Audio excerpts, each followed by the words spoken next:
tra novembre e dicembre scorso del 2017 e la cosa bella di questo progetto, almeno una delle cose che mi piace di più e di cui sono più fiero, è che nasce da dei pendolari, quindi nasce da me, nasce da Stefano e nasce da un ex pendolare come Mano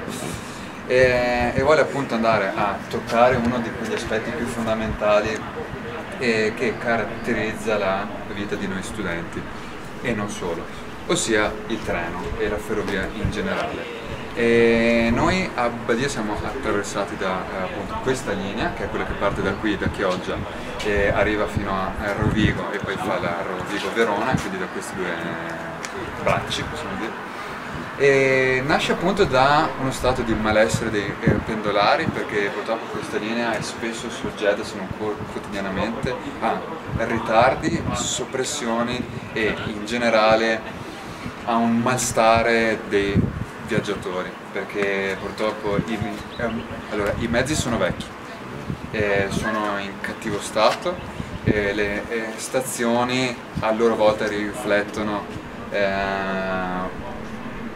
un settore fondamentale come quello dei trasporti, che purtroppo nel Basso Veneto è veramente lasciato a se stesso. Che cosa quindi abbiamo voluto fare? Innanzitutto il nostro interlocutore principale per andare a chiedere dei miglioramenti non può che essere la Regione Veneto, che gestisce attraverso sistemi territoriali questa tratta. Per non fare il classico documento di caminetto, possiamo dire, in cui mettevamo 4-5 istanze e lo portavamo a Venezia, abbiamo pensato invece di fare una cosa più popolare, quindi partendo da una raccolta firme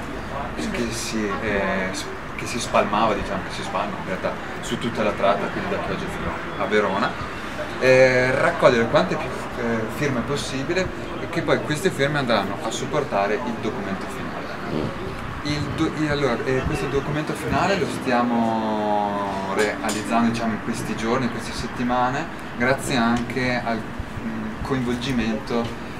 di un'associazione dei consumatori di Padova, che nonostante sia di Padova appunto sia molto però legata anche per il Basso Veneto e questa associazione dei consumatori cura la parte tecnica, perché loro stessi sono i primi fautori verso i primi anni 2000 dell'orario cadenzato. Quindi se adesso ci sono degli orari che sono un orario fisso, scusate, dei treni, l'orario fisso è solo grazie a loro. E cos'altro dire?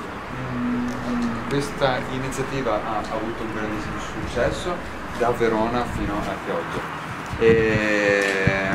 Tutti i circoli praticamente si sono adoperati fin da subito, attraverso azioni di mobilitazione come banchetti, gazebo al mercato, c'era chi girava tra i bar, chi andava verso associazioni, chi ha coinvolto magari i comitati dei pendolari, eccetera eccetera. Abbiamo avuto a gennaio, non mi ricordo l'esatto giorno, il primo evento pubblico di questa iniziativa che si è svolto a Rovigo. Abbiamo avuto l'onore di avere con noi, oltre a vari parlamentari del luogo, anche l'europarlamentare Zoffoli, che ci ha portato appunto via in Commissione Ambiente, e quindi ha portato appunto più la parte ecosostenibile di tutta la faccenda. Che dire, quindi dopo 6 mesi praticamente oggi siamo qui, oggi abbiamo fatto un tour molto impegnativo, ovviamente in compagni di viaggio, qui oggi è stata abbastanza dura. Allora, siamo partiti questa mattina da Verona alle 8:30, dove abbiamo incontrato il segretario dei circoli veronesi Ugoli e la consigliera regionale Orietta Salemi, che sono stati i primi oggi a consegnarci le firme. Poi siamo scesi, siamo arrivati fino a Legnago, Badia, Rovigo, e poi da Rovigo siamo risaliti verso Chioggia. Oggi siamo stati felicemente sorpresi dal fatto che anche in paesi piccoli come Buttapietra o Bovolone, che sono veramente dei quartieri praticamente,